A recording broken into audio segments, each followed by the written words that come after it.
Tama ngayon, Waldo. Nalugi na itinayo natin milk tea shop. Pumanaw na ang TikTok star at content creator na si Sammy Manisi. Namatay si Sammy Manisi sa edad na 15. Tama-tama, kagawad. Pwede ko mo ba? Di pa kasi kami kumakain ng mga anak ko eh. Pumanaw na nga ang content creator at social media influencer nitong Nobyembre 29 na kinumpirma ng kanyang malapit na kaibigan na si Yona sa Facebook. Si Sammy ay malawak na kinilala sa iba't ibang mga social media platform na ipinagmamalaki ang halos 300,000 mga tagasunod sa TikTok at 1.3 milyong mga followers sa YouTube sa oras ng pagsulat na ito. Kilala sa kanyang mga nakakaaliw na vlog na puno ng mga sakit at hamon, ang mga video ni Sammy ay patuloy na nakakuha ng 1 milyon o higit pang mga views sa YouTube. Ang kanyang Facebook page ay mayroon ding mahigit 77,000 followers. Noong Miyerkules, ibinahagi ni Yona ang nakakabagbag damdaming balita sa Facebook na nagpapahayag ng walang hanggang pagmamahal kay Sammy at ginugunita ang kanyang pagiging masayahin. Ibinahagi niya ang screenshot ng kanyang emosyonal na mensahe sa yumaong TikTok star kasama ang mga larawan nilang magkasama sa harap ng salamin.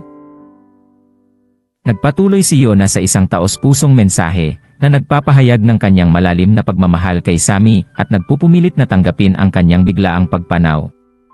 Ipinarating niya ang napakalaking kawalan ng pagkawala nito at kung gaano kahirap ang panahong ito para sa kanya. Sa kanyang mensahe, binigyang diin ni Yona ang epekto ni Sammy sa buhay ng marami na nagdudulot ng kagalakan sa maraming tao. Naging trending topic sa X ang balita ng pagpanaw ni Sammy at nagpahayag ng kalungkutan ang mga netizens nang malaman ang tungkol sa pagkawala ng pinakamamahal na TikTok star. Sa ngayon, walang mga detalye tungkol sa mga pangyayari sa pagkamatay ni Sammy Manisi na isiniwalat.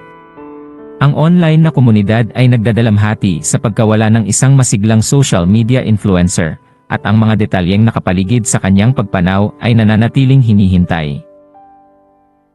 Bago ang kanyang malungkot na pagpanaw, hinarap ni Sammy ang mga paghihirap na nauugnay sa dwarfism syndrome, isang hindi nalulunasan na genetic na kondisyon na nakakaapekto sa taas ng isang tao.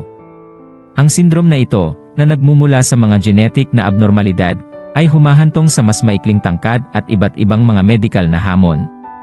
Lumabas ang mga larawan ni Sammy sa isang ospital, na nakasuot ng oxygen mask, na nagpapahiwatig ng kanyang pakikibaka sa mga issue sa kalusugan. Ang mga larawan ay nagbigay liwanag sa kalubhaan ng kanyang kondisyong medikal at sa mga hamon na kanyang tinitiis.